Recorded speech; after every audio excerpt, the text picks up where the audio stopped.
तो welcome our YouTube channel think positive academy. तो आज हम पढ़ेंगे कि कैसे केमिकल रिएक्शन को बैलेंस करते हैं, और ये बहुत ही इंपॉर्टेंट टॉपिक है। जब 10th में बच्चा आता है तो बहुत कंफ्यूजन होता है, वो उस चैप्टर को पढ़ भी लेता है कि केमिकल रिएक्शन क्या होती है, लेकिन एग्जाम में जब रिएक्शन बन जाती है उसे बैलेंस करने में बड़ी प्रॉब्लम आती है। तो आज हमारा जो लेक्चर रहेगा इसी चीज के ऊपर बेस्ड रहेगा कि कैसे कि भी इस केमिकल रिएक्शन को बैलेंस कर सकते हैं। तो सबसे पहले तो मैं आपको एग्जांपल लूंगा। जैसे मैं एग्जांपल लेता हूं, आपके पास हमारे पास एग्जांपल है H2 plus Cl2 HCl।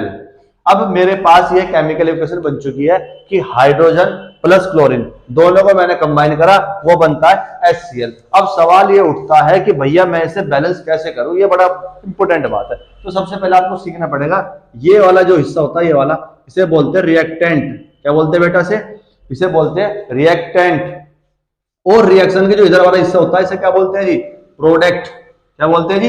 Product. ये वाला हिस्सा आपका रिएक्टेंट होता है, ये हिस्सा वाला आपका प्रोडक्ट होता है। अब हमें सिंपल सी बात क्या करनी है, ये हमारे एटम है। क्या है जी?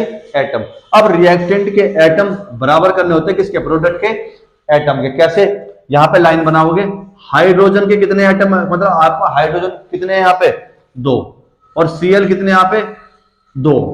अब मैं इधर बात करता हूं प्रोडक्ट में, H कितने? 1। Cl कितने? 1।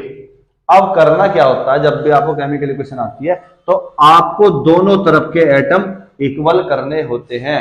दैट मींस आपके H यहाँ पे 2, लेकिन यहाँ क्या नजर आ रहे हैं? 1। अब मैं 1 में कितने की मल्टीप्लाई करूं कि वो क्या हो जाए? 2 हो जाए, यानी इधर भी 2 और इधर भी 2। तो जाहिर सी बात है बेटा, मैं कितने की मल्टीप्लाई करूंगा तो वो कितने हो जाएंगे? 2 हो जाएंगे। अब मैंने यहाँ पे कितने की मल्टीप्लाई कर दी? 2 की। तो ऐसा करने से H कितने हो गए? 2। और यहाँ भी H कितने बेटा? 2। और एक बात और ध्यान रखनी है, Cl 2 है तो यहाँ भी जो Cl है आप उसके आगे 2 नहीं लगाओगे, उसके आगे यहाँ पे 2 नहीं लगाओगे। जब आप कोई चीज आगे ऐड करते हो दैट मीन्स वो इसके भी माने जाएंगे और वो इसके भी माने जाते हैं। दैट मीन्स 2H, यहाँ भी 2H, यहाँ 2 Cl, तो यहाँ भी कितने हो गए?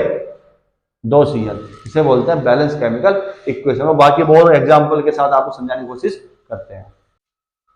तो जी हमारे पास जो एग्जाम्पल है, हमने एग्जाम्पल लिए हैं कि कैसे, अभी मैंने बताया था कैसे। तो बेटा बहुत सिंपल है, जब भी किसी भी इक्वेशन को बैलेंस करना होता है तो reactant that is called product, ये रिएक्टेंट होता है और ये प्रोडक्ट होता है। अब दोनों के चीजों को बराबर करना। भाई आप एक बात देखो, यहाँ पे के की वैल्यू कितनी है, मतलब के कितने आपके पास? 1। यहाँ भी के कितने इधर? 1। तो ये ऑलरेडी बैलेंस है, मत छेड़ना। आगे बी आर कितना है आपके पास? बी आर कितना है यहाँ पे? 1 है बेटा। जब कुछ लिखा तो क्या मानते हैं? नॉर्मली 1 मानते हैं। यहाँ पे बी आर कितने? 2।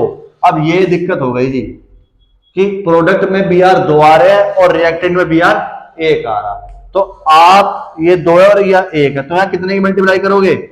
2 की, क्योंकि यहाँ 2 है तो यहाँ भी कितने करने पड़ेंगे? B R 2। और जब भी कोई चीज आप इक्वल करते हो तो हमेशा ध्यान रखना, यहाँ नहीं लिखते, यहाँ लिखते, हमेशा कहाँ लिखोगे बेटा? आगे। कहाँ लिखोगे? आगे। अब ऐसे करने से क्या हुआ कि बी आर तो 2 हो गए, तो ये काउंट इसके भी माने जाएंगे। भाई आपने बी आर 2 करने थे, आप तो बी आर तो 2 हो गए, लेकिन साथ में के भी कितने हो गए? 2। और यहाँ के कितना है? 1। तो यहाँ भी कितना करने पड़ेंगे आपको? 2 करने पड़ेंगे। कितने करने पड़ेंगे? 2। तो यहाँ आपके बी आर 2 थे, यहाँ भी बी आर 2 हो गए, यहाँ 2 के है, यहाँ भी कितने हो गए? 2। यानी जो इधर करोगे वो इधर करोगे, और दोनों ऐसे करने में बैलेंस होनी चाहिए। अब आप देखो बी ए, यहाँ भी 1 है और यहाँ भी 1 है। यहाँ पे आई के नीचे कितने? 2। आई कितने हो गए आपके पास? 2। अब उधर देखते हैं, यहाँ आई कितने हैं? 2। तो आपकी रिएक्शन की बैलेंस इस प्रकार से मानी जाएगी। अगला देखते हैं। थोड़ा जब पहली बार में सीखते हैं थोड़ा हार्ड लगता है, लेकिन प्रैक्टिस से आप परफेक्ट हो जाओगे। जैसे यहाँ देखो Mg यहाँ पे 1 है, यहाँ भी Mg कितना है? 1 है, यानी इक्वल है मामला। यहाँ पे H 1 है, लेकिन यहाँ पे H कितने हैं? 2। ये प्रोडक्ट वाला हिस्सा होता है। अब प्रोडक्ट में H कितने हैं? 2 2 2। अब यहाँ पे H कितना? 1। और जब भी किसी चीज को बैलेंस करना बेटा, ना तो यहाँ लगाओगे ना यहाँ लगाओगे, हमेशा उसके आगे लिखते हो जो लिखोगे। और जब आगे लिखोगे तो उसमें भी काउंट होगा और वो उसमें भी काउंट माना जाएगा जो पीछे होगा। तो यहाँ H 2 है, तो यहाँ मैं क्या लगाऊंगा? 2। तो मेरे H कितने हो गए? 2। यहाँ कितने? 2। तो H बैलेंस हो गया। यहाँ Mg 1 है, यहाँ भी 1 है। यहाँ Cl कितने बेटा? Cl 2।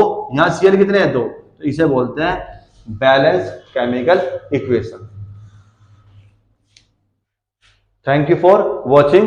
एंड बेटा आप जितना प्रैक्टिस करोगे उतना ही इसमें परफेक्ट होगे। बस रिएक्टेंट और प्रोडक्ट का ध्यान रखना होता है कि रिएक्टेंट के एटम और प्रोडक्ट के एटम बराबर होने चाहिए, तभी आपकी रिएक्शन कैसे बन जाएगी, balance. Thank you for watching.